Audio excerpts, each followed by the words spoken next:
ចបស័យគុណខ្មែរគូមិត្តភាពអន្តរជាតិរវាងកម្ពុជាបារាំងទឹកទី1 round 1បាទទឹកទី1 Zemen បាទកីឡាករបារាំងបាទរីឯបងគូលក្រហមបាទព្រំសំណាងបាទដែលជាកីឡាករនៃព្រះរាជាណាចក្រកម្ពុជារបស់យើង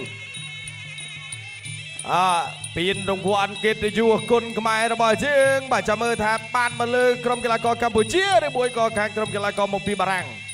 បាទបាញ់មិញយើងបានមួយហើយបាទខាង kickboxing ទាត់ក្រោមពី Zemen បាទយើងចាំអ៊ុតលទ្ធផលបាទ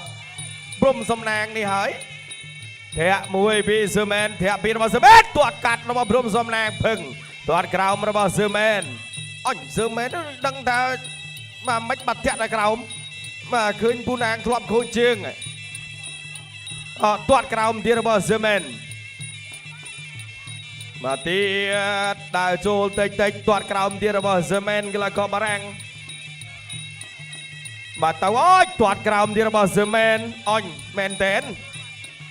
Vivo ហើយបាទទៅមកទៀតហើយពី Zemen កីឡាករបារាំង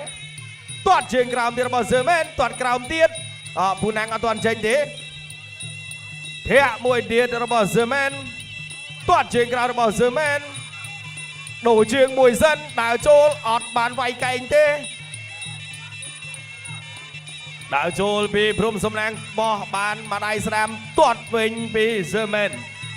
ធាក់ជើងក្រោមរបស់ Zemen ទាត់ក្រោមរបស់ Zemen អុញទាត់ក្រោមរបស់ព្រំសំណាង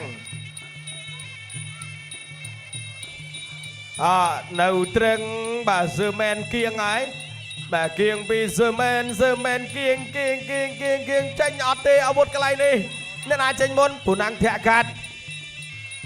តើអត់កាប់ជើងក្រោមរបស់ Zemen កែងរបស់ Zemen ទាត់ឆ្វេងរបស់ Zemen នោះក្តៅអើយកែងខុសទៀតពីព្រំសំណាងចូលដៃរបស់ Zemen ប៉ាត់ទាត់ជើងក្រោមរបស់ Zemen បាទព្រំសំណាងដើរចូលវិញព្រំសំណាងដើរចូលវិញវាយឆ្វេងតិចZemen ដើរចូលមួយ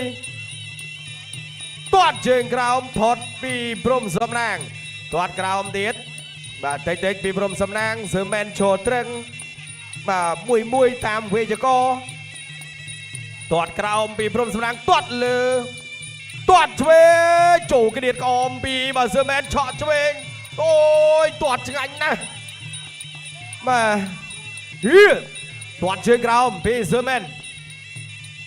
វាយស្ដាំចូលបាំងហើយពីពូណាំងទាត់ជើងក្រោមបន្តិចពី Zemen បាទ Zemen រៀដៃមកធាក់ក្រោមមួយទៀតរបស់ Zemen